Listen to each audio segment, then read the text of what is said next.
Narito ang latest update natin sa nag-iisang Golden Girl, Francine Diaz.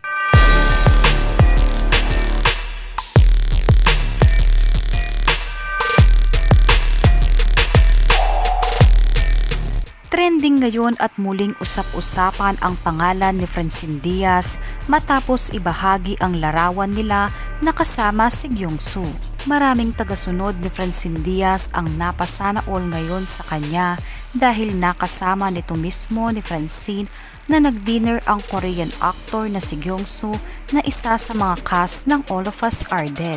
Isa si Kyungsoo o si Ham Sung Min na tunay na kanyang pangalan ang iniidolo ni Francine Diaz at pinapangarap niya mismo noon na mapansin siya ng Korean actor. At ngayon abot langit ang ngiti ng Golden Girl at natupad na ang makita niya ang kanyang iniidolo at nakasama pa nitong mag-dinner at makabanding ng matagal. And now finally, kilig na kilig ang Golden Girl at naging memorable sa kanya ang bakasyon nila sa Korea. Wow!